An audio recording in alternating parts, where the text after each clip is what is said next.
In court, my husband said confidently, "She doesn't even know what day it is." His lawyer smirked. I stayed quiet, opened my folder, and handed the judge a document. He read it, looked at my husband, and said, "Sir, she knew the exact date, and a lot more than you think."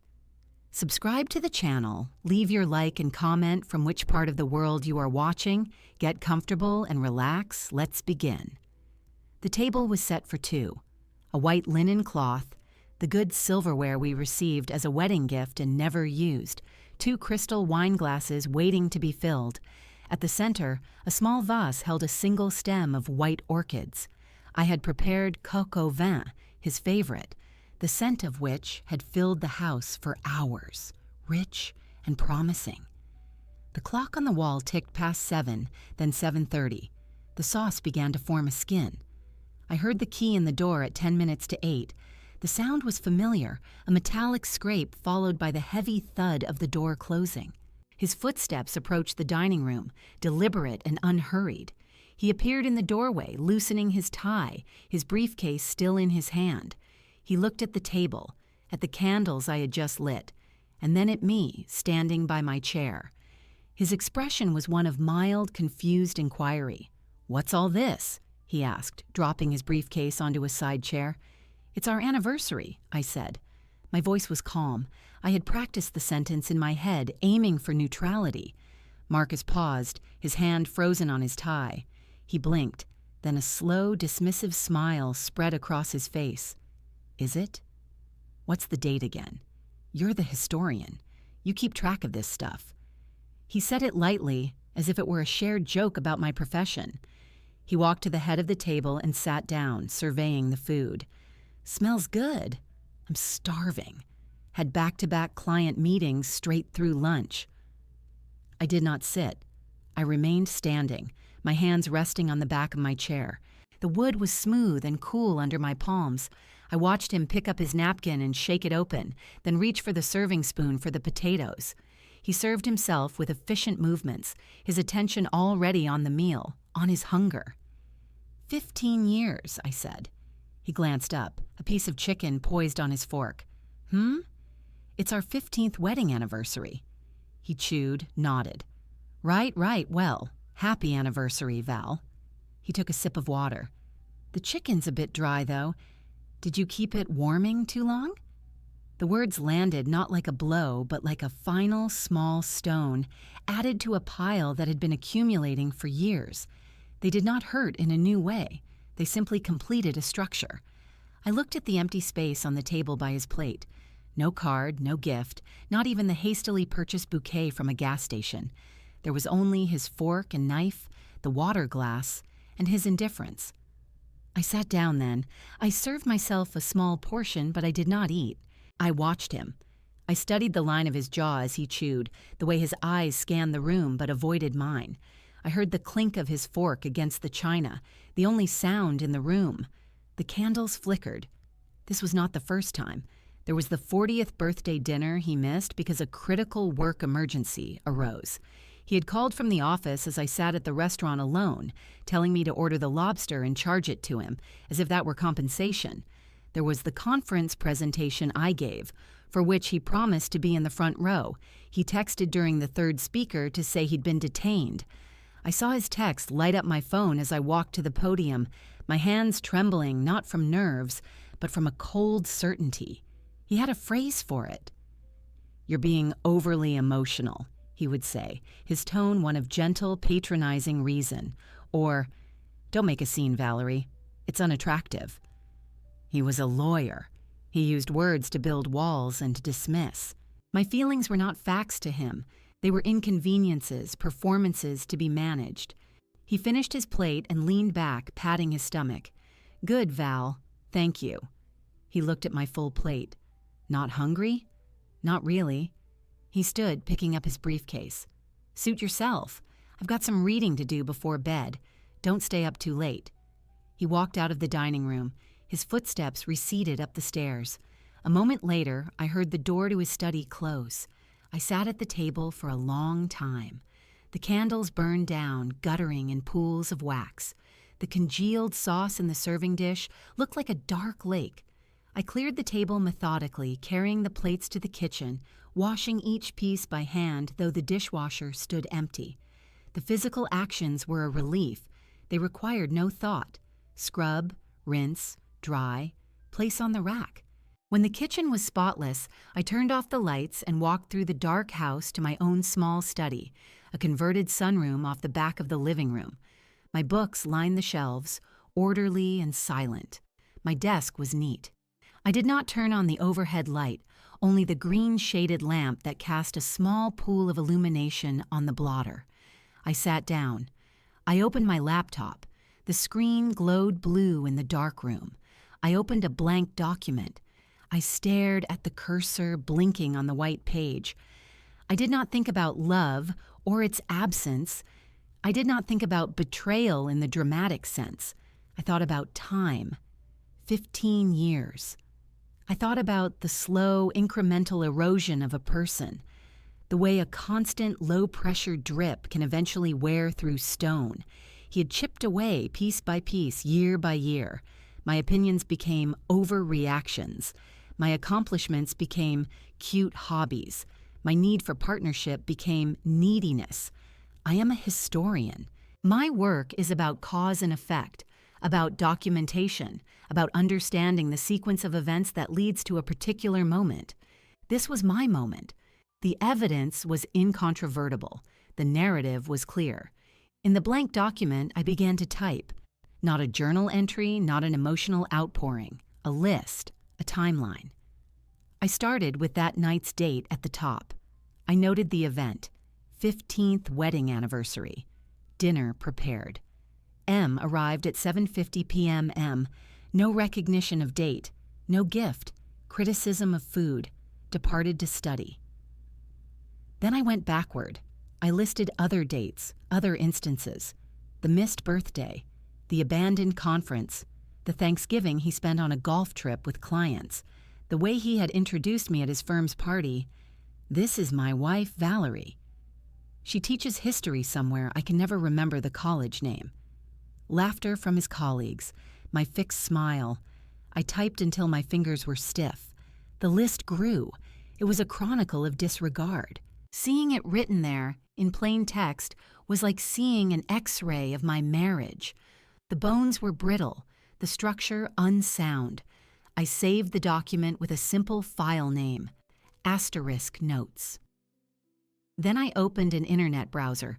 I searched for the steps required to file for divorce in our county. I read the pages without feeling. It was research. It was gathering primary sources. I learned about filing fees, about mandatory separation periods, about the division of assets. I learned that the process began with a document called a complaint for divorce. I closed the browser. I sat in the quiet, the hum of the laptop the only sound. From upstairs, there was nothing. He was likely asleep. The decision did not feel like a thunderclap. It felt like the closing of a book. The final paragraph had been written months, years ago. I was only now turning the page and seeing the words, the end. I would file for divorce. I would leave him. The resolve settled inside me, cold and solid and absolute. It had weight. It was not an emotion. It was a fact. I shut down the laptop. The screen went black, reflecting my own face back at me in the dark glass. I stood and walked upstairs. I passed the closed door of his study, then our darkened bedroom. I went into the bathroom and brushed my teeth. I looked at my reflection in the mirror over the sink. The face that looked back was not tear-streaked or anguished. It was still. It was the face of a woman who had just finished a long calculation and arrived at the only possible sum. I went to the guest room where I had been sleeping for months. I got into bed. I lay on my back, my hands at my sides, and stared at the ceiling. I did not think about the future, about the mess and the pain that would surely come. I thought only about the next step, the first action. I needed to see Rita. I needed to tell her my decision. I needed to begin. The last thing I thought before sleep finally came was the date. Today's date. I repeated it in my mind, a silent mantra. I would not forget it. It was the day the silence ended. It was day 1. I called Rita the next morning from my study, the door closed. Marcus had already left for work. The phone rang twice before she answered. "Val, everything okay?" Her voice was alert, used to my calls being for planning lunches, not for crises. "I need to see you," I said. "Today. It's important." A pause. I heard the rustle of papers. "My 10 o'clock just canceled. Come now, I'll put the coffee on." Rita's house was a 20-minute drive away, a cozy bungalow with a sprawling kitchen that was always warm. The contrast to my own meticulously quiet home was immediate. The air smelled of coffee and lemon cleaner. Rita stood at the counter, pouring 2 mugs. She was in her standard uniform, a crisp button-down shirt and tailored trousers, her reading glasses perched on her head. She pushed a mug toward me as I sat at the kitchen table. Talk. I did not start with emotion. I started with fact. "I am filing for divorce from Marcus." Rita did not look surprised. She took a slow sip of her coffee, her eyes steady on me over the rim. She set the mug down with a soft click. "All right. What was the final thing?" "Our anniversary. Last night."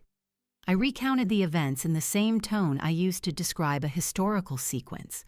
His arrival, his words, his exit. I did not embellish. I presented the evidence. When I finished, Rita nodded once.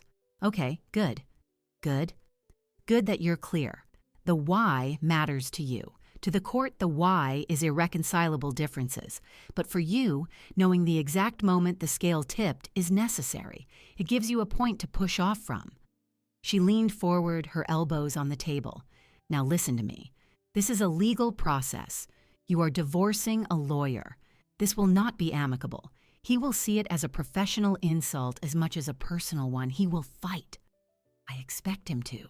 "How do you want to fight back?" she asked. I opened my bag and took out the printed pages from my late-night document. I slid them across the table to her. "Like this." Rita put on her reading glasses. She skimmed the first page, then the second. Her expression remained neutral, a professional mask, but I saw a flicker in her eyes, recognition, then grim approval. She looked up. "You've been documenting." "I am a historian. It's what I do." "This is excellent, cold, factual, dated. No hysterics. Just a pattern."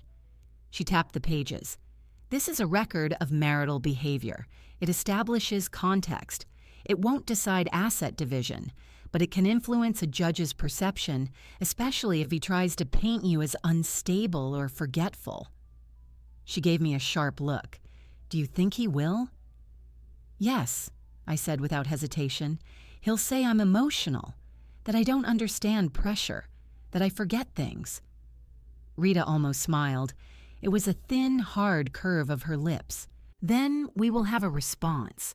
This," she said, gathering the pages, "is the beginning of our response. But it's just the diary. We need the hard assets. Bank statements, tax returns, deeds, investment portfolios. Everything from the last 5 years. Can you get them?" "I have access to the home office files. He's not meticulous there. He relies on his office at work." "Get copies. Not the originals. He'll notice missing originals. Photograph everything. We file first, then we formally request discovery. I want to have our own picture before we see what he chooses to disclose." She finished her coffee. "Are you ready to file? Today?" The question was direct. It required a direct answer. "Yes." "Then we go now." "The courthouse annex. I'll drive." The family court annex was a modern, bleak building downtown. The air inside was cool and carried the faint smell of industrial cleaner and anxiety. Rita moved through the space with familiarity, nodding at a bailiff, leading me to a clerk's window. The room was full of people sitting on plastic chairs, staring at phones or at the floor. Their postures spoke of exhaustion, of defeat. We did not sit. Rita approached the window and spoke quietly to the clerk, a woman with tired eyes. She presented her bar card. She handed over a set of forms she had pulled from her briefcase, already filled out with my information, with Marcus's. My hand trembled slightly as I took the pen the clerk pushed toward me through the metal tray. Sign here, here, and initial here, Rita said, her finger pointing to each line. The pen was a cheap ballpoint, the kind that requires pressure to write. I applied that pressure. Valerie A. Harper. The signature looked unfamiliar, a declaration in blue ink. I initialed the boxes. I signed again on another page. The clerk took the papers, stamped them with a heavy mechanical thud that echoed in the quiet room, and entered something into her computer. She handed Rita a receipt and a yellow copy of the cover sheet. File number is on the top. You've filed as of today's date. He'll be served once you provide the address for service. We'll provide it, Rita said. She turned to me. Let's go. We walked out into the gray January daylight. The cold air felt clean. I took a deep breath. The date, I said. January 17th, Rita confirmed, looking at the stamped paper. That is your date, the day you started the clock. Memorize it. January 17th, I repeated. The numbers felt solid in my mind. 1-17, a Tuesday, a day of errands and class prep, and a silent dinner waiting at home. Now, it was the most important date of my life. We drove back to her house in silence for a few minutes. Then Rita spoke. Now you go home. You act normal. You say nothing. The next phase is information gathering. Be a ghost. Be a historian in his archive. Take pictures, make notes, but leave everything exactly as you found it. Your goal is invisibility until he is served. Can you do that? Yes. Your emotions? I'll keep them in the study, with the notes. Rita glanced at me, her professional demeanor softening for a second. Good. This is the hardest part. The waiting, the pretending. But every day that passes is a day you are stronger and he is unaware. That is your advantage. She pulled into her driveway. I did not get out immediately. Rita, thank you. Don't thank me yet. Thank me when it's over. She paused. But you're welcome. Now go. Live your normal life. Start observing. I went home. The house was empty. I went to the home office, the room Marcus used for paying bills and storing old files. I stood in the doorway and looked at it with new eyes. It was no longer just a room. It was a repository of evidence. The filing cabinet, the desk drawers, the cardboard boxes labeled taxes on the top shelf. I did not touch anything that day. I simply observed. I noted the layout. I saw the layer of dust on one box, indicating it hadn't been opened in years. I saw the unlocked filing cabinet. I then went to my own study and opened a new document on my laptop. At the top, I typed January 17th, filed complaint for divorce. Below it, I began a new list, assets to document. I started typing joint checking account statements, savings account, brokerage account login, mortgage documents, deed, recent tax returns, 1040. The work had a calming effect. It was procedural. It was a list of tasks. Each item was a step on a path away from that dinner table, away from his dismissive smile. When Marcus came home that evening, I was in the kitchen making a simple pasta. He walked in, hung his coat, and came to pour himself a glass of wine. "How was your day?" he asked, the standard question. "Quiet," I said, stirring the sauce. "Did some reading. Prepared for tomorrow's lecture." He said, not really listening. He took his glass and walked toward the living room. "I've got a conference call in 10. Don't wait on me for dinner." "I won't," I said, and I didn't. I ate my pasta at the kitchen island, alone. The silence was different now. It was no longer empty. It was full of purpose. Every quiet moment was a space I could fill with planning. Every casual dismissal from him was a data point I could record. That night, as I lay in the guest room bed, I did not think about the loneliness. I thought about the filing cabinet in the office. I thought about the sequence of numbers, 1 to 17, January 17th. The secret date was now the central fact of my life. It was the anchor point. Everything that came before was prologue. Everything that came after would be measured from it. I held the date in my mind like a key. It was cold. It was metal. It was real. The performance began the next morning. I woke at my usual time, showered, dressed in the sort of comfortable academic-style clothing I always wore. I made coffee, leaving a clean mug on the counter for Marcus, though he rarely used it. I ate toast while reviewing lecture notes. Outwardly, every action was a note in a familiar, unchanging score. Inwardly, a second silent score was playing. My mind was a catalog. I noted the time he came downstairs, 7:20. I noted his attire, the navy suit, the silver tie. He grunted a "morning" and poured his own coffee into a travel thermos, ignoring the mug. "Will you be late tonight?" I asked, the standard wifely question. "Probably. The Henderson merger documents are a mess. I'll grab something at the office." He didn't look at me as he said it, checking his phone. "All right." I turned back to my notes. The exchange was logged in my mind. January 18th, 7:22 a.m. query about schedule. Dismissive response, no eye contact. This was the new work, the research. My subject was the dissolution of my marriage, and I was gathering primary sources. When he left, I waited for the sound of his car to fade. Then I moved. I went to the home office with my phone in hand. I put on a pair of thin cotton gloves I used for gardening. I started with the filing cabinet. It was disorganized, which was a benefit. He filed things by a system only he understood, a mix of chronological and thematic. I began photographing every document, bank statements from our joint account, the mortgage statement, investment quarterly reports from the main brokerage. I opened each folder, laid the papers flat on the desk, and used my phone's camera. The click of the digital shutter was silent. I made sure to capture the account numbers, the dates, the balances.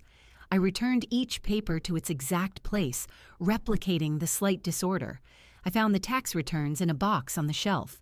The last 3 years, I photographed every page of the 1,040 forms, the W-2s, the schedules.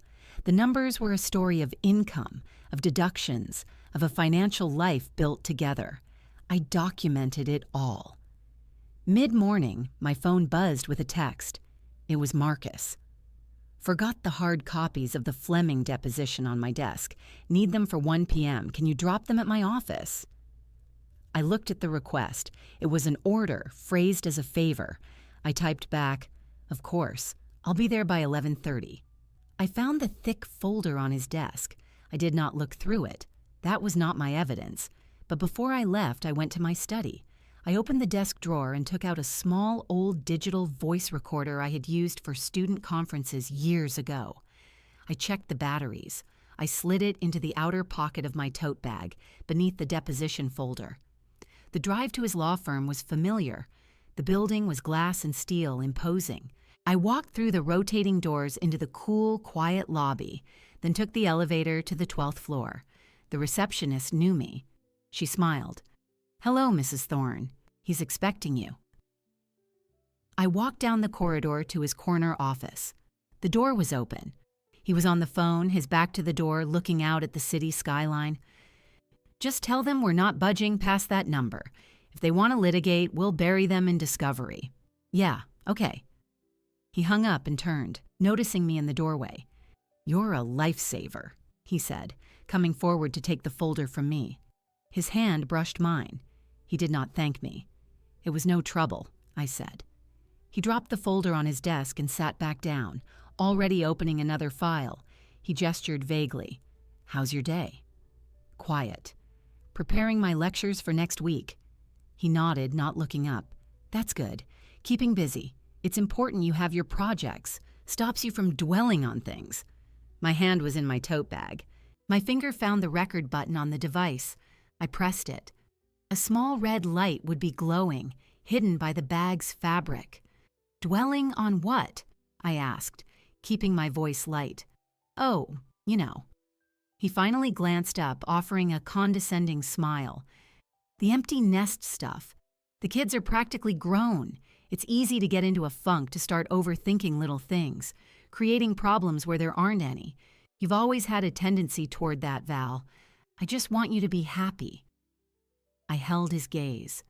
The words were so familiar, so carefully crafted to pathologize my unhappiness.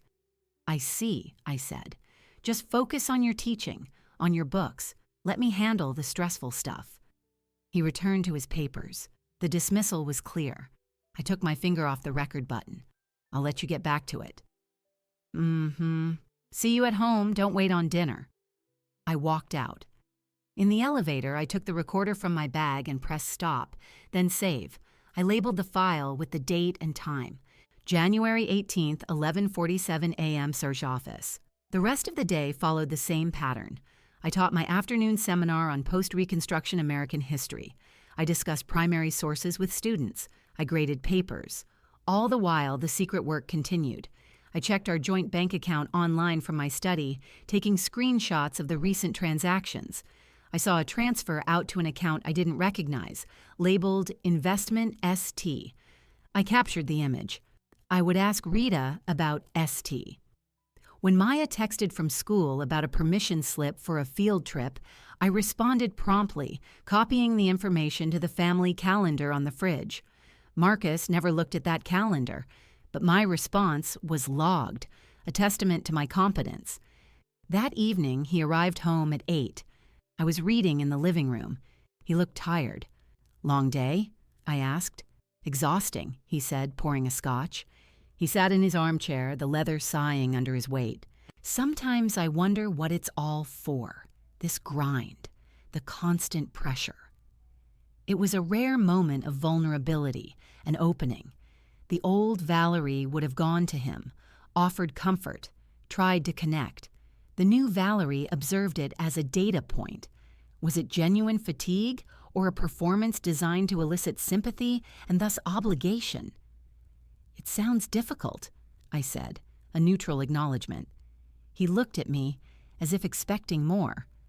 When I said nothing else, just turned a page of my book, he shrugged and took a long drink. You're lucky, you know. Your little world is so simple. January 18th, 8:05 p.m., I thought. Characterization of my career and life as little and simple. Later, in my study, I uploaded the day's evidence. The photographs from the filing cabinet went into a secure, password-protected folder on my laptop, backed up to a cloud drive Rita had set up. I transcribed the audio recording, typing his words verbatim. You've always had a tendency toward that, Val. Creating problems where there aren't any. Your little world is so simple. I added the screenshots of the bank transfer. I updated my master log, a growing spreadsheet with columns for date, time, incident, source, text, audio, observation, and notes. The physical evidence, the printed transcripts, the highlighted bank statements, I stored in a plain cardboard box I took from the garage. The box was labeled in black marker, College Lecture Notes, 2008 to 2010. I placed it on a high shelf in my study, between similar boxes of real academic materials. It was invisible in its plainness. Before bed, I checked the family calendar on the fridge. I saw the entry for Maya's trip. I saw Jordan's dental appointment next week. I saw the empty squares that were my life with Marcus, slowly being filled now with a different kind of notation. The performance was demanding. It required constant vigilance, a splitting of consciousness. But with each documented item, the inner resolve hardened. The quiet, smiling wife in the kitchen, the attentive mother, the composed professor, they were shells. Inside, I was an archivist of injustice, building a case not from rage, but from cold, accumulating fact.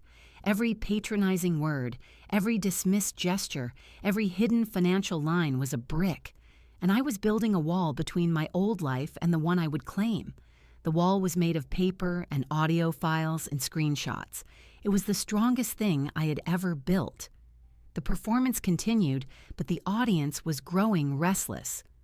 A month had passed since January 17th. The secret work was a constant undercurrent, a second full-time job. I was a curator of my own discontent, and the collection was growing.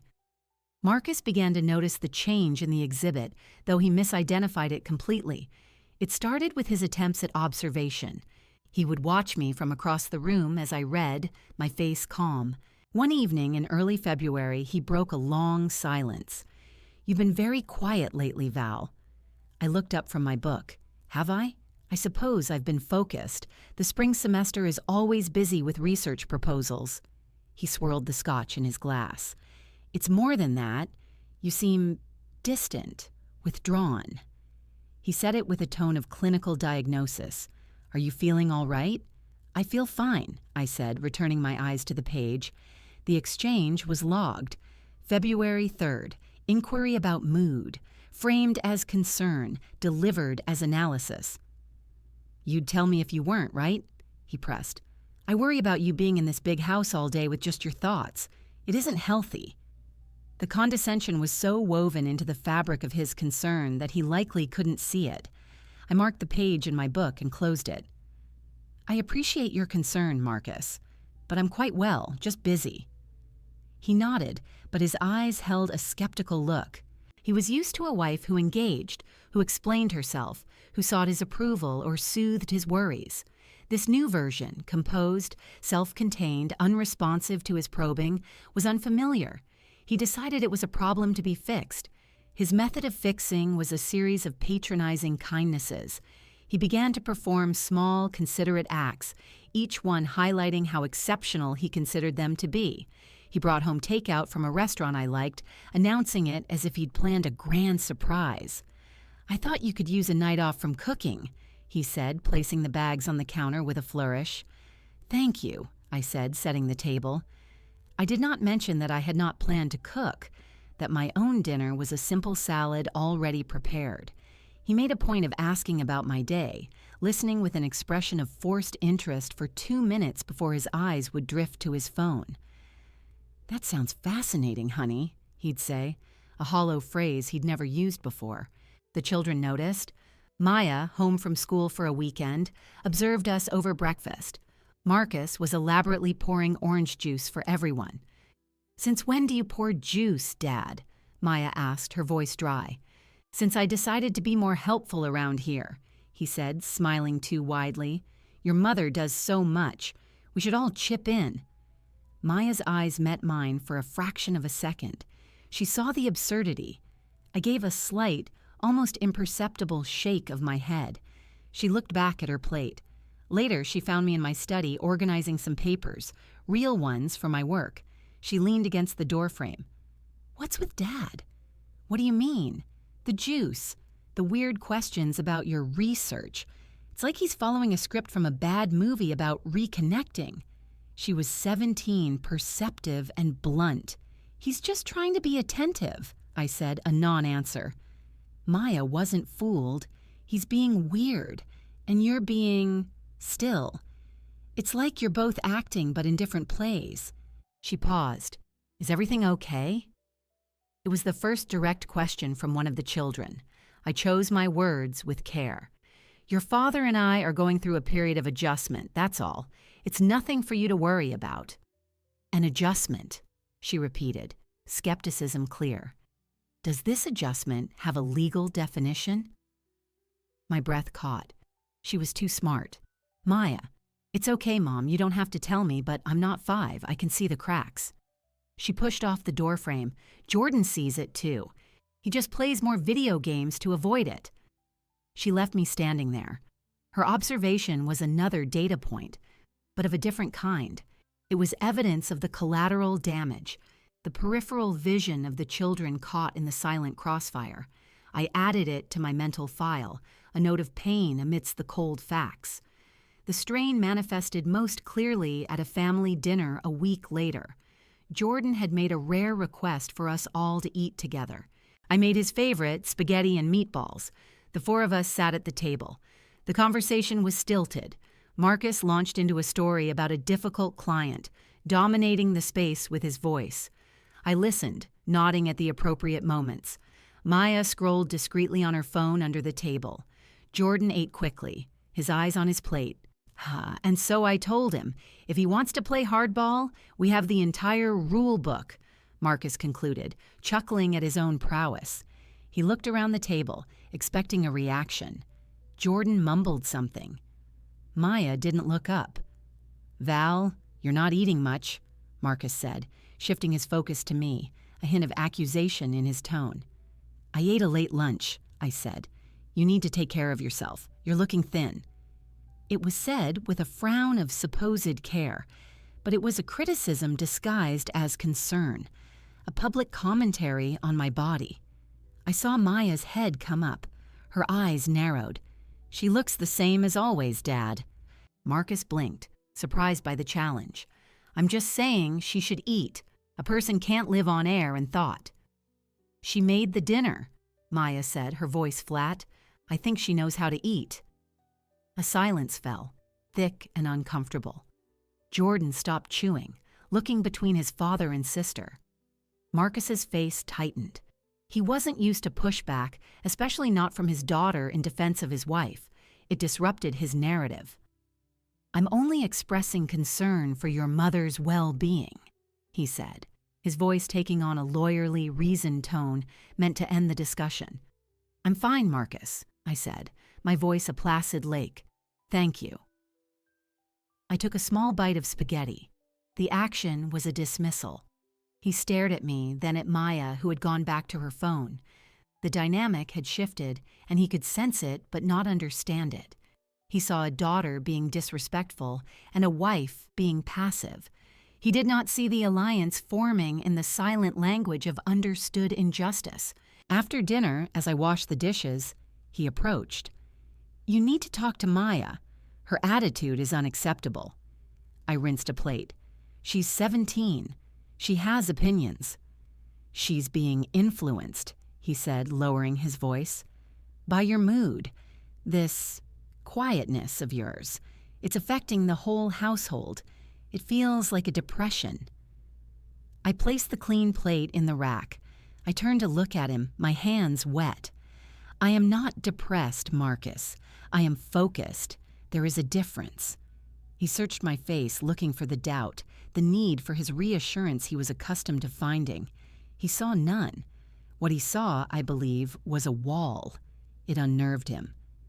"Well, try to focus on us a little more," he said finally, retreating from the kitchen. "The family. It's important." The crack in the facade was not mine. It was his. His performance of the concerned husband, the patriarch in control, was starting to show seams because I was no longer playing my supporting role. I was an audience member, watching critically, taking notes. And my silence was the loudest critique of all. The children were starting to hear it too. The house was no longer a stage for his solo act. It was becoming a courtroom. And though he didn't know it yet, he was no longer the only one who knew the rules. The silence after Maya's challenge at dinner lingered in the house, like a held breath. Marcus retreated into a prickly silence of his own, spending even more time in his home office with the door closed. The children seemed to fold into themselves, Maya with a knowing, watchful tension, Jordan with increased absorption in his screens. My own performance of normalcy continued, but the research entered a new, more focused phase. The mysterious ST transfer from the joint account nagged at me. It was an outlier in the data, a thread I needed to pull. A few nights after the strained dinner, Marcus announced he was going to a networking dinner, a black tie event for the Bar Association. He did not ask if I wanted to go. He simply stated he would be home late. I nodded from the sofa where I was grading papers. "Drive safely." Once he was gone, the house settled into a deeper quiet. I finished my grading, filed the papers, and then sat for a moment in the stillness. The home office door was closed, but I knew he never locked it. He had no reason to. I was the one who respected boundaries, who never intruded. I stood up and walked to the door. I turned the handle. It opened. I did not turn on the overhead light. I used the small, focused beam of a book light I carried. I went not to the filing cabinet, which I had thoroughly documented, but to the bookshelf. Marcus was not a reader for pleasure, but he kept professional texts, legal treatises, and binders from old cases.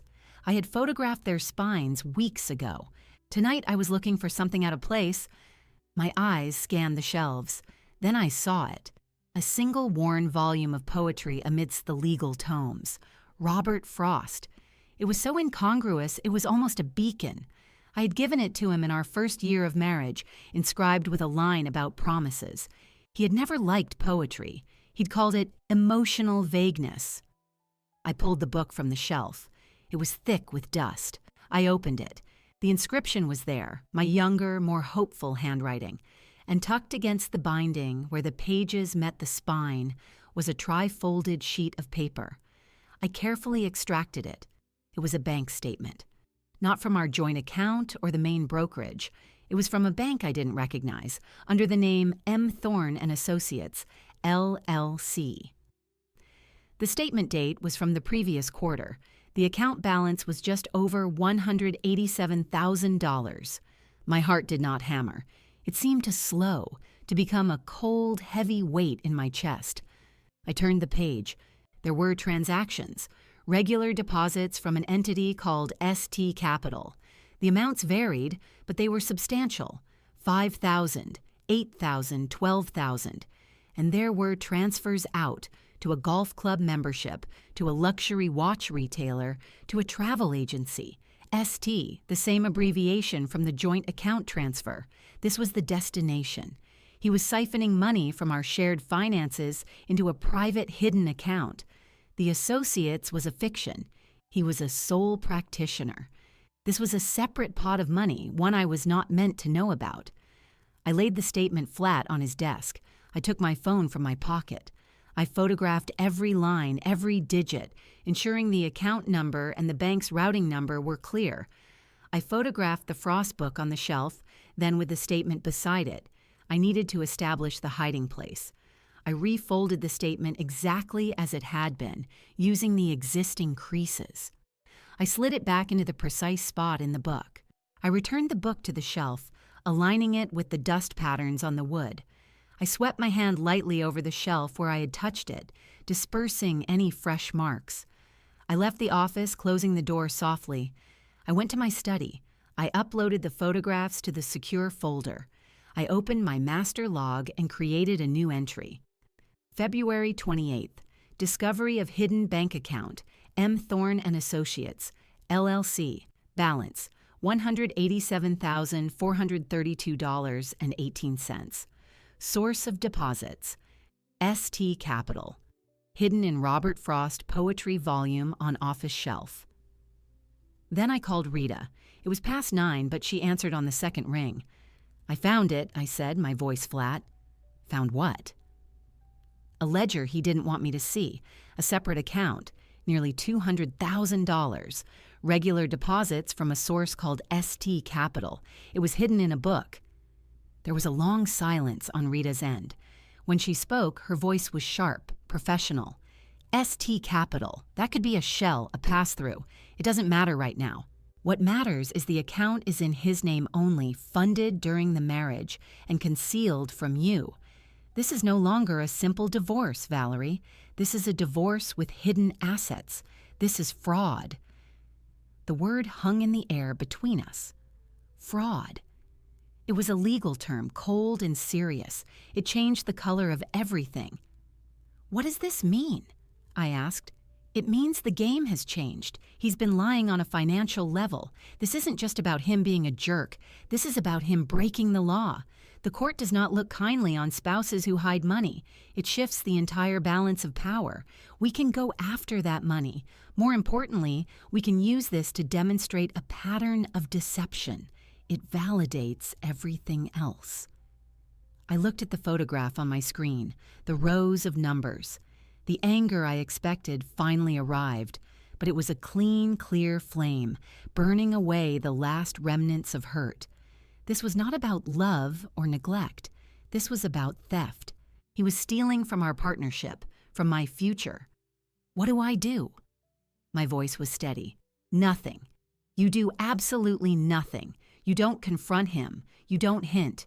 You continue exactly as you are. This is our nuclear option, Valerie. We don't reveal it until we have to. We let him think he's safe, that he's still in control. We build our case around it. This is the centerpiece. I nodded, though she couldn't see me. All right. Are you okay? She asked, her tone softening slightly.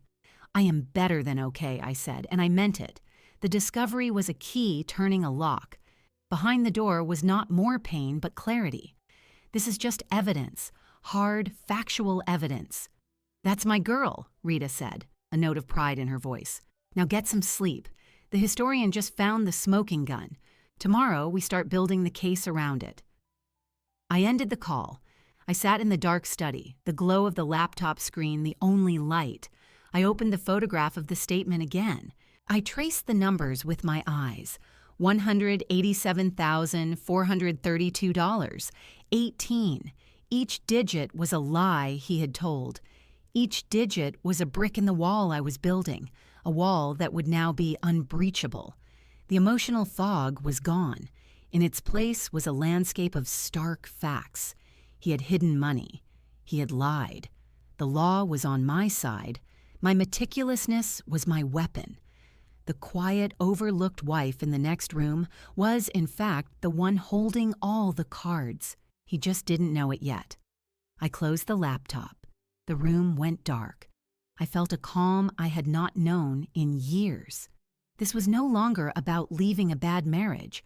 It was about ensuring that when I left, justice left with me. The determination was no longer a simmer.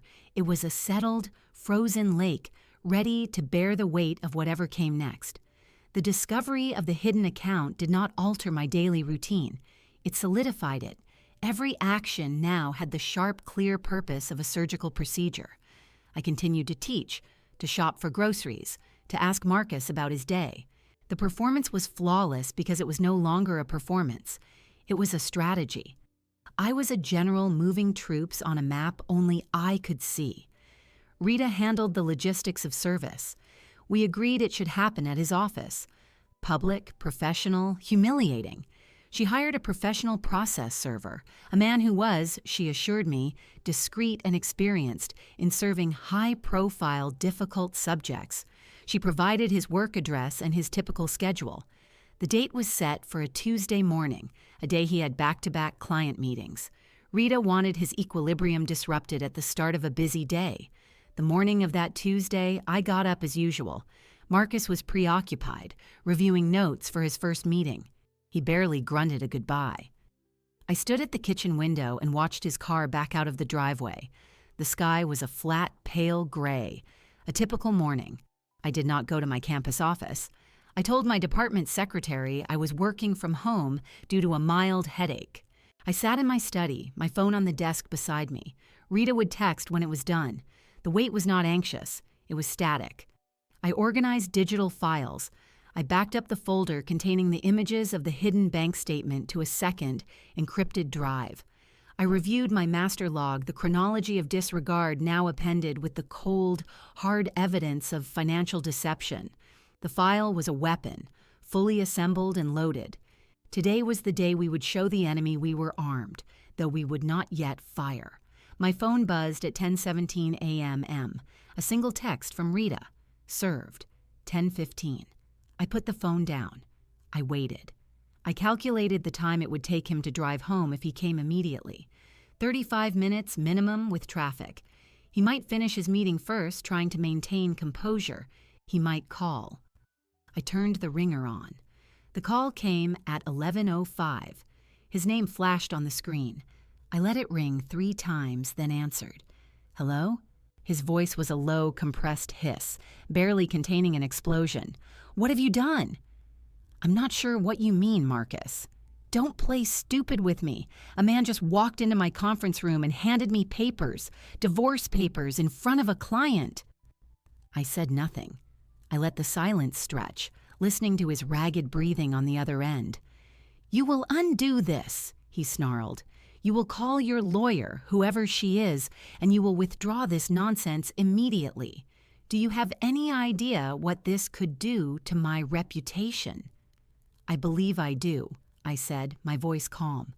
"This is a tantrum, a pathetic, late-in-life tantrum because you're bored and lonely. Well, I'm not playing along. You will regret this, Valerie. You have no idea what you're getting into. You can't even keep your own calendar straight." The line was delivered with such venom, such smug contempt, that I could picture his face, twisted with rage and disbelief. I closed my eyes for a second. You can't even keep your own calendar straight. He had said it, the foundational lie of his coming defense, uttered in his first moment of panic. I committed the exact phrasing to memory. I understand you're upset, I said, a bland, infuriatingly reasonable response. Upset? I am furious. You will be out on the street, do you hear me? You will get nothing, I'll make sure of it. You're an emotional, forgetful mess, and no judge will give you a dime. Now fix it! I have to go, Marcus. I have a student conference. I ended the call. I placed the phone gently on the desk. My hands were steady. A strange, cold clarity filled me. The war was now declared. The opening salvo had been his threat, his attempt to terrorize me back into submission. It had failed. He arrived home 40 minutes later. I heard his car roar into the driveway, the engine cut abruptly. The front door slammed open with such force the walls shook. His footsteps were heavy, pounding through the foyer, searching. He found me in the living room, standing near the fireplace. I had chosen to be standing. He stopped in the doorway, his suit jacket wrinkled, his tie askew. His face was flushed, his eyes wide with a fury I had never seen directed fully at me. He held the folded legal papers in one clenched fist. "How dare you," he said, the words ground out between his teeth. "How dare you ambush me like that?" "It's a legal process, Marcus, not an ambush. You're a lawyer. You understand service of process. Don't you quote the law to me?"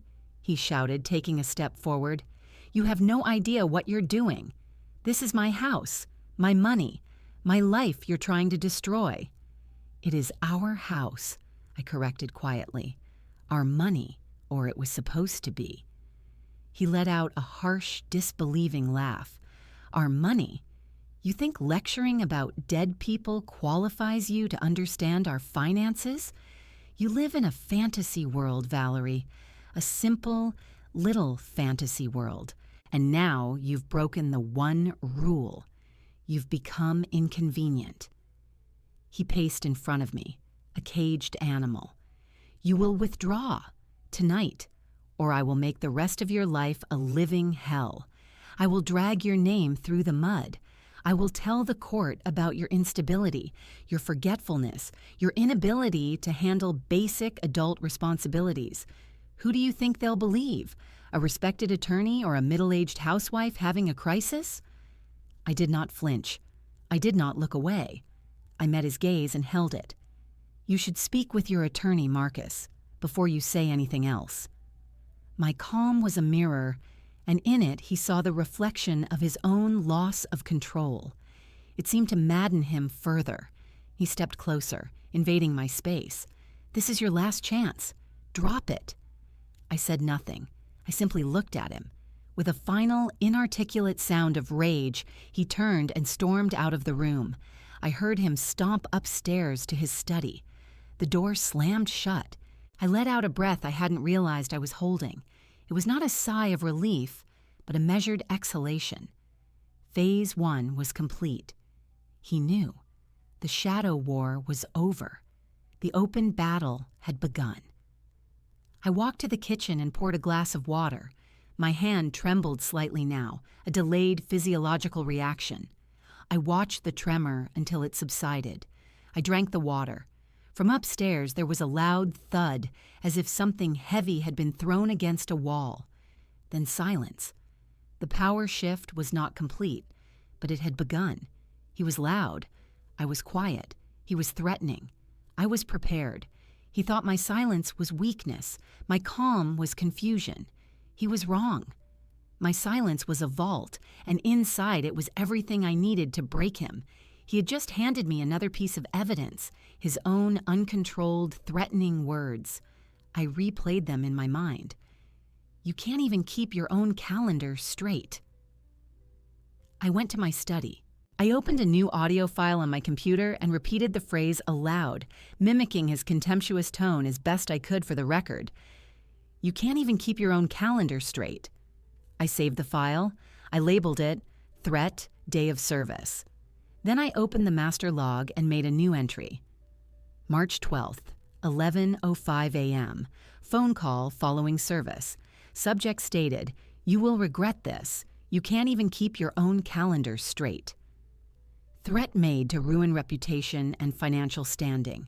11:47 a.m. Direct confrontation in living room. Repeated threats, characterization of me as inconvenient, unstable, forgetful. The log was no longer just a diary of hurts. It was a dossier of hostile acts. It was building toward something. I closed the file. The house was silent again, but the silence was different. It was the silence after the first shot has been fired. Everyone is now listening for the next. The day after the confrontation, the house became a tense, partitioned space. Marcus moved through it like a storm cloud, speaking to me only when necessary, and then in clipped, formal tones. He had engaged his own attorney, a fact he announced coldly over breakfast. "My lawyer will be in touch with your lawyer. This will be handled efficiently." I simply nodded. The battlefield was demarcated. The quiet between us was no longer passive. It was tactical. My work shifted from clandestine evidence gathering to active case preparation. I met Rita at her office, a space that reflected her, organized, comfortable, and without pretense. Files were stacked neatly on shelves, a kettle sat on a side table, and a large whiteboard stood blank, waiting. "Okay," Rita said, closing the door. She gestured to the chairs in front of her desk. "The shouting is over. Now we build. We have one objective, to present you to the court as what you are, a competent, wronged spouse, and him as what he is, a deceptive, condescending one. We are not asking for sympathy. We are presenting facts that lead to an inevitable legal conclusion." She pulled a fresh legal pad toward her. "First, we structure the narrative, chronologically. We start with the filing. The date. January 17th, I said automatically. "Exactly, that's our anchor. From there, we show a pattern of behavior on his part that justifies the dissolution and informs asset division. We have two streams of evidence, behavioral and financial.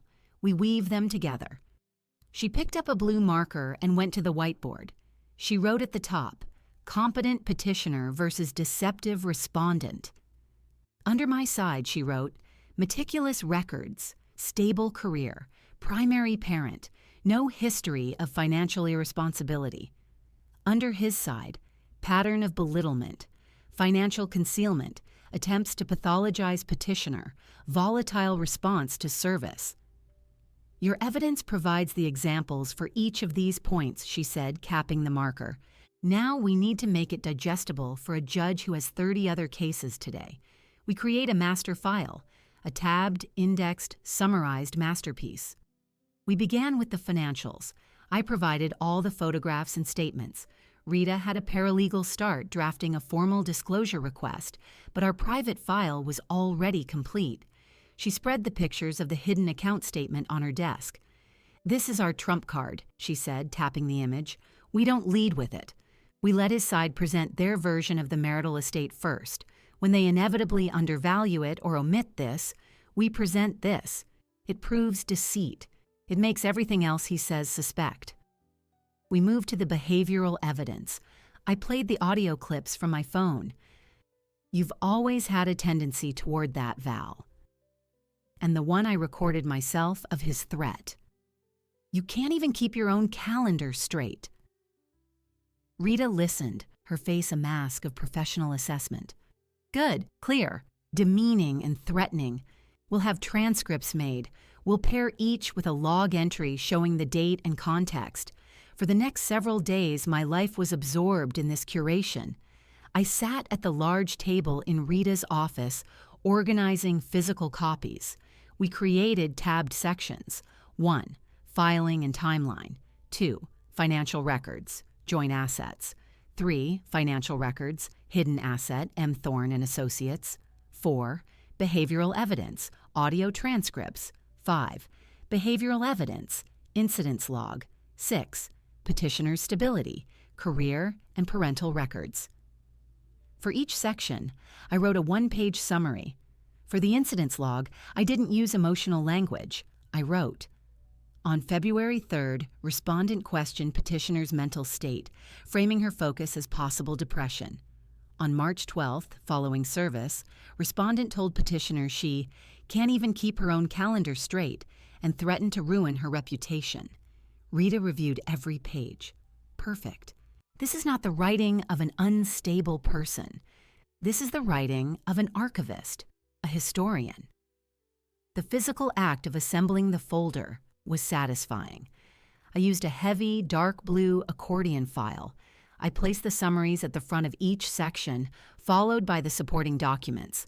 I labeled the tabs with clear, printed font. The folder had weight, substance. It was the physical manifestation of my silence over those months. During this time, I also had to manage the children. Maya was direct.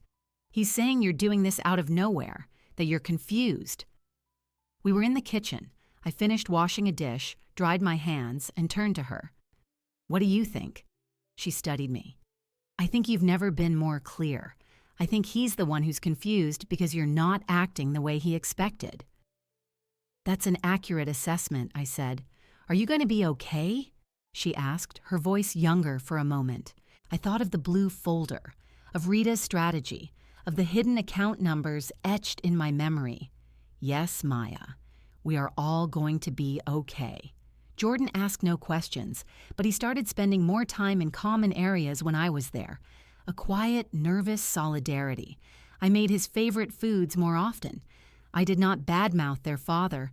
I simply existed steadily as a counterpoint to his narrative. A week before our first mandatory settlement conference, Rita and I had a final review. The blue folder sat between us on her table like a sacred text. This is our case, Rita said, her hand resting on it. You understand the strategy? We are calm. We are factual. We let them talk. If they attack your competence, we have the log and the recordings. If they underdisclose assets, we have the bank statement. We are not reacting. We are simply presenting. The truth is not a defense. It is our offense. I nodded. I understood. The courtroom was not a place for my hurt feelings. It was a place for my evidence. The story was no longer about my wounded heart. It was about his deceitful actions. I had successfully translated the first into proof of the second. Are you ready? Rita asked, searching my face. I looked at the folder. I thought of the forgotten anniversary, the hidden money, the contempt in his voice. I thought of January 17th. I have been ready since the day I started this, I said. I just didn't have the full file yet. Rita smiled, a genuine, sharp smile. Now you do. Let's go make him answer for it. The night before the final hearing, I did not pack a bag. I did not nervously review my notes until dawn. I laid out my clothes, a simple tailored navy suit, a white shell, low-heeled pumps. I placed the dark blue accordion folder by the door next to my purse. It was ready. I was ready. I made a light dinner for myself. Marcus had not been home for days, staying at a hotel, I assumed. The house was quiet in a way that felt spacious, not empty. After eating, I went to my study. I did not open the folder. Instead, I opened a different file on my computer, the master log. I scrolled from the beginning, from the first entry after the anniversary dinner. I read through the chronology of my own awakening. The forgotten dates, the dismissive comments, the discovery of the hidden account, the threats after service. It was no longer a chronicle of pain. It was a record of emancipation in progress. My phone rang at 8:47 p.m. The screen showed his name. I looked at it for 3 rings. Rita had said to expect something like this, a last-ditch effort to destabilize me. I picked up the phone, and with my other hand, I opened the voice memo app on my tablet and pressed record. I placed the tablet on the desk. Hello, Marcus. His voice was different. It was not the furious hiss from the day he was served, nor the cold formality of recent weeks. It was soft, weary, familiar.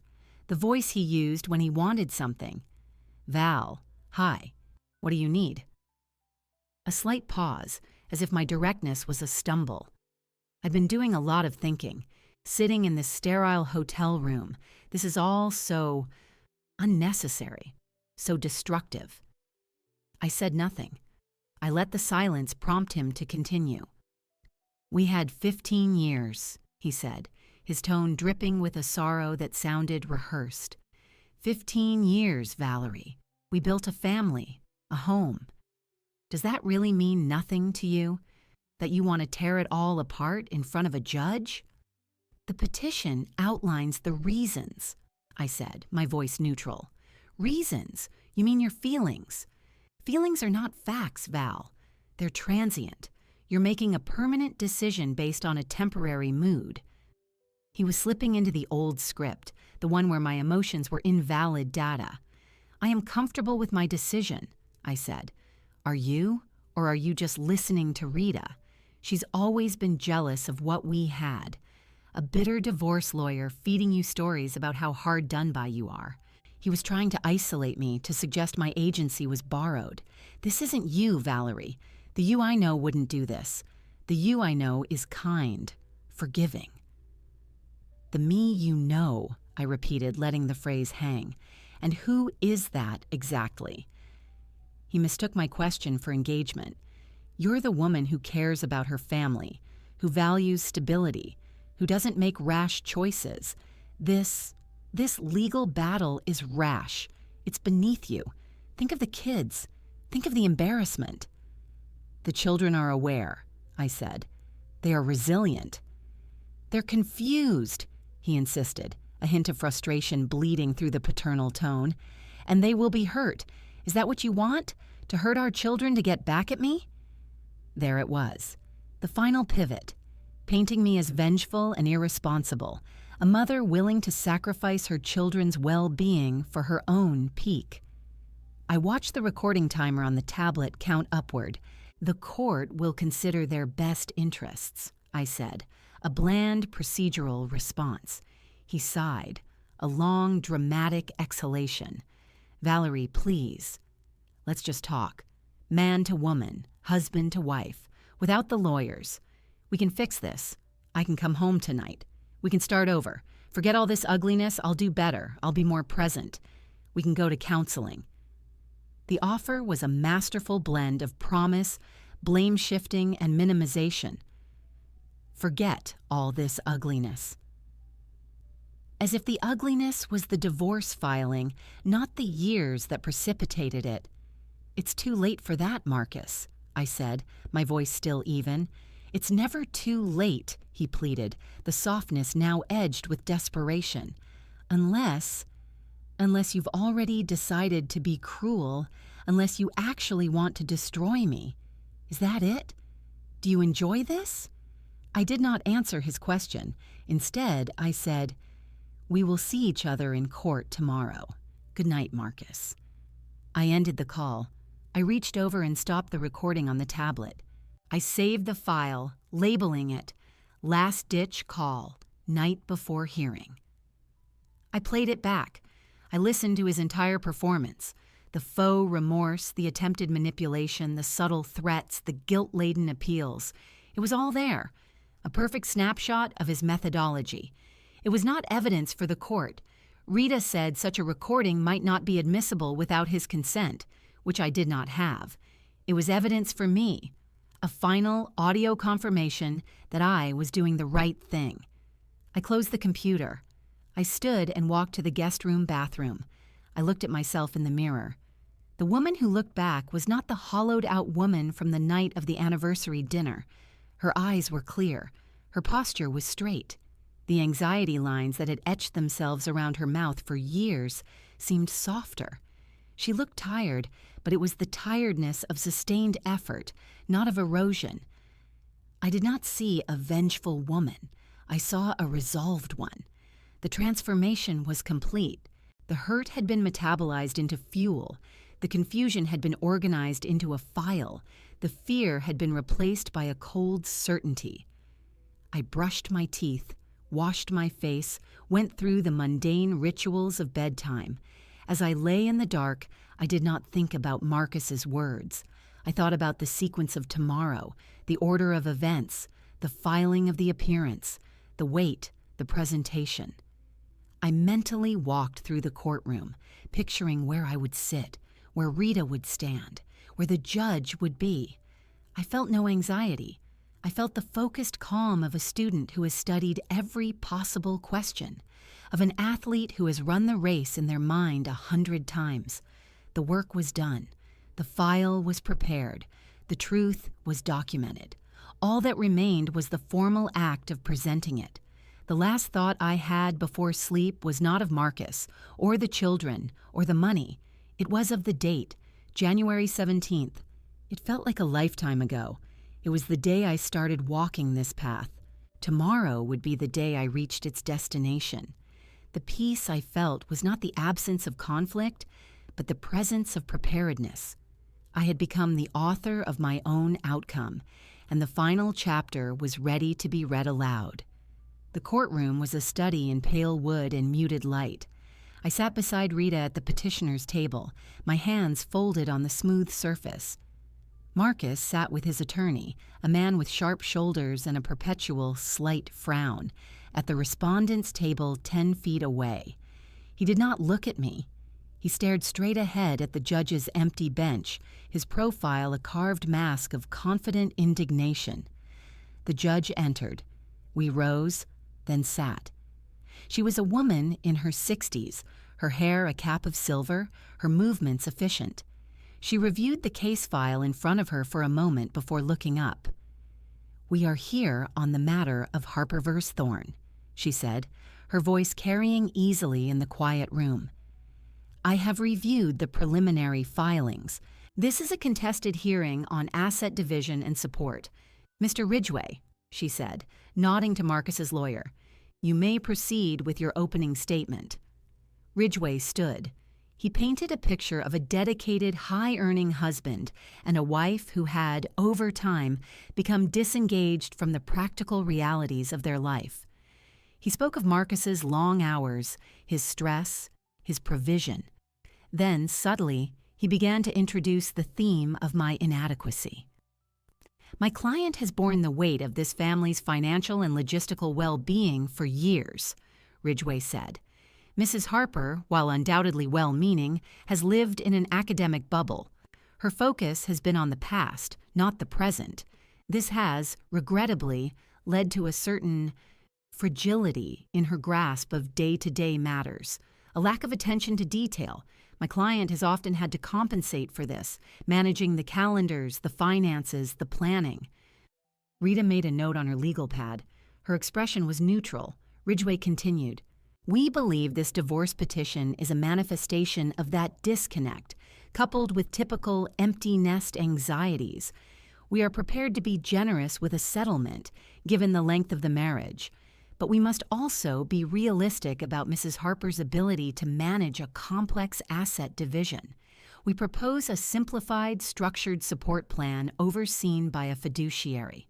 He sat down. The judge's face gave nothing away. "Ms. Johnson?" Rita stood. "Your Honor, my client, Dr. Valerie Harper, is a tenured professor of history. She has successfully managed a career, a household, and the primary parenting of 2 children for nearly 2 decades. She's not fragile. She is not disconnected. She is, however, a spouse who has been systematically diminished and financially deceived. We will present evidence of both." The judge nodded. "Proceed with your evidence." Rita called me to the stand. I walked the short distance, was sworn in, and sat. Rita led me through a series of questions designed to establish my competence, my educational background, my career, my role in managing the children's lives and the household. My answers were concise, factual. Then she shifted. "Dr. Harper, can you tell the court why you filed for divorce?" I looked at the judge. I filed because the marriage had become one of disrespect and neglect. My concerns were dismissed. My contributions were belittled. I no longer wished to be a party to that dynamic. From the corner of my eye, I saw Marcus shift in his seat, a faint dismissive smirk on his lips. Rita continued, "And did your husband ever make comments about your competence, specifically your memory or organizational skills?" "Yes, frequently. He often stated I was overly emotional or overthinking. After he was served with these papers, he told me I would regret it because I couldn't even keep my own calendar straight. The judge's eyebrows lifted slightly. Ridgway stood for cross-examination. He approached, aiming to reinforce his narrative.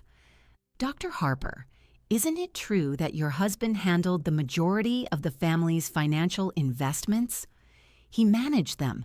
I was not included in the decisions. But you had access to the statements, did you not? I saw statements from our joint accounts and our main brokerage, I said. So you would agree he was the financially responsible party? He was the party who controlled the finances, I corrected. Ridgway smiled thinly. You speak of being belittled. Could these be simple marital disagreements amplified by your own sensitivities? Objection calls for speculation, Rita said. Sustained. Ridgway tried another tack. The date of filing, January 17th. That is a significant date for you? It is the day I filed for divorce. But can you tell the court what you did the day before or the week before? Or recall the details of your family's financial portfolio from last year without notes? His tone was gently probing, implying I could not. I held his gaze. I can provide a detailed account of the 6 months preceding January 17th, yes. He waved a hand as if my answer was cute but irrelevant. He turned back to his table. Your Honor, I have no further questions. It seems my point is made. We have a spouse with a vague, emotionally driven grievance and a demonstrably weaker grasp on the practicalities of the life she now wishes to divide. As I stepped down from the stand and walked back to our table, Marcus leaned over and whispered something to Ridgway, who nodded. Then Marcus looked directly at me, that old familiar condescension in his eyes. He raised his voice just enough for the judge to hear, a stage whisper meant to be caught. See? She doesn't even know what day it is. She's fixated on one date, but can't manage the basic details of her own life. It's pathetic. The words hung in the air, the titular line, delivered with perfect, smug contempt. The judge frowned. Mr. Thorne, you will speak through your counsel. But Rita was already on her feet. Your Honor, if it pleases the court, the respondent has just crystallized the core issue of this case. He has publicly, in this courtroom, repeated the same belittling language that defines the marital breakdown. With the court's permission, my client has prepared a demonstrative exhibit to provide clarity. The judge looked from Rita to Marcus, whose smirk had frozen slightly. Approach. Rita nodded to me. I picked up the heavy blue accordion folder from our table. I walked to the judge's bench. The sound of my heels on the floor was the only noise. I placed the folder before her. Your Honor, I said, my voice clear and steady. Tab 1 contains the filing receipt, dated January 17th. Tab 2 contains a log of documented incidents of demeaning behavior, including the respondent's statement from March 12th, where he first told me I couldn't keep my own calendar straight. Tab 3 contains evidence of a hidden marital asset, a bank account in the name of M. Thorne and Associates, holding over $187,000, which the respondent failed to disclose. I opened the folder to the first tab, pointing to the stamped date. Then I flipped to the third tab to the photograph of the bank statement from the poetry book. I stepped back. The judge looked down. She scanned the filing receipt. She read the first page of the incident log. Then she turned to the financial section. Her eyes moved over the numbers, the account name, the hiding place noted. Her expression, previously neutral, hardened into a look of sharp displeasure. She looked up, first at me, then her gaze swung to Marcus and his lawyer. Mr. Ridgway, she said, her voice now edged with ice. You and your client will approach the bench. The power in the room had not just shifted, it had shattered and reformed around the blue folder. I walked back to my seat beside Rita. I did not look at Marcus as he stood, his confidence visibly crumbling, and walked toward the judge, toward the evidence of his own deceit. The sound of his own words, "She doesn't even know what day it is," was now the caption for his undoing. The judge kept Marcus and his lawyer at the bench for several minutes. Her voice was low, but the tone was unmistakable, a cold, judicial anger. We could not hear the words, but we saw the effects. Marcus's shoulders, usually pulled back in confidence, slumped forward. His lawyer, Ridgway, began nodding rapidly, his hands making placating gestures. Marcus turned his head once to look at the folder on the bench, then quickly away, as if the sight burned him. Finally, the judge waved them back to their seats. She straightened the papers before her and addressed the room. The court has reviewed the petitioner's exhibit. It is thorough, relevant, and alarming. Mr. Thorne, your comment from moments ago demonstrates a continuing pattern of disrespect the court finds deplorable. More seriously, the evidence of a concealed financial account represents a clear attempt to defraud both your spouse and this court. Marcus opened his mouth, but his lawyer placed a firm hand on his arm, silencing him. The judge continued. Given the evidence of dissipation and concealment, the court will divide the marital assets with a significant compensatory adjustment to the petitioner. The hidden account, Mr. Thorne and Associates, will be considered entirely marital property and awarded 100% to Dr. Harper, in addition to her 50% share of all other disclosed assets.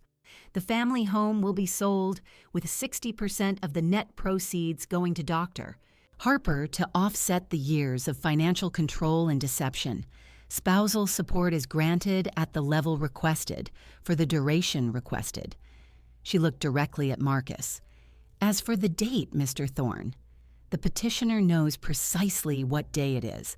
It is January 17th, the day she decided to stop accepting your version of reality. This court finds her version, supported by documented evidence, to be the credible one. Judgment will be entered accordingly. She brought the gavel down, a single sharp crack. This hearing is adjourned. The sound seemed to break a spell. Around us, the low murmur of the courtroom resumed. Ridgway began gathering his papers quickly, his face rigid. Marcus did not move.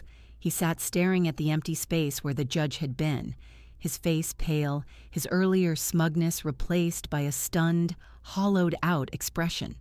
He looked like a man who had been told the fundamental laws of his universe were invalid. Rita squeezed my hand under the table. "Let's go," she said softly. We stood. I collected the blue folder from the clerk's desk.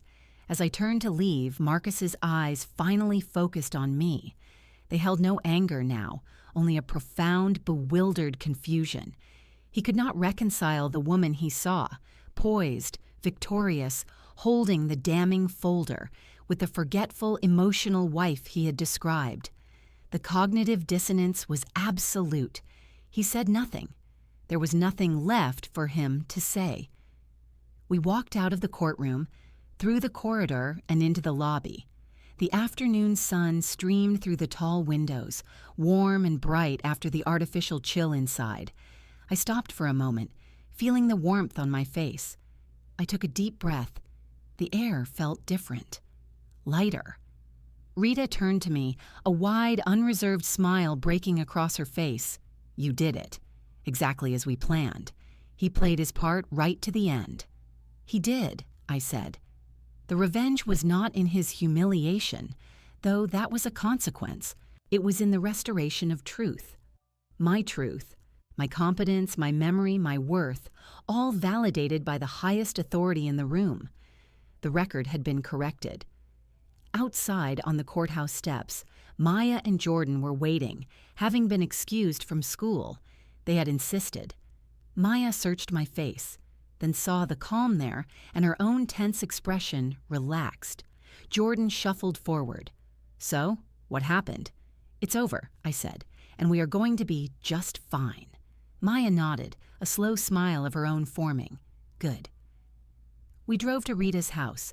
She opened a bottle of non-alcoholic sparkling cider, and we drank it in her sunny kitchen, the blue folder resting on the table like a trophy. The children asked a few practical questions about the house, about timing. I answered them simply. There was no celebration of Marcus's downfall, only a quiet, shared acknowledgement of a difficult journey completed. Later, I returned to the house one last time to pack the remainder of my personal items. Marcus was not there. I walked through the silent rooms, now just spaces waiting to be sold. I felt no nostalgia, only a distant recognition of a life lived. In my study, I took down the box labeled College Lecture Notes, 2008 to 2010. I placed it in my car with the others. The rest could stay. I had rented a small townhouse near the university. My things were already there, the books on the shelves, my clothes in the closet. That evening, I cooked a simple meal for myself in the new kitchen. I ate at a small table by a window that looked out onto a garden. The silence was my own. After dinner, I went to the study, a smaller sunlit room. I placed the blue accordion folder on a shelf. It was a record, not a relic. I would keep it, but I did not need to open it again. I sat at my new desk. On the wall in front of me, I hung a simple calendar.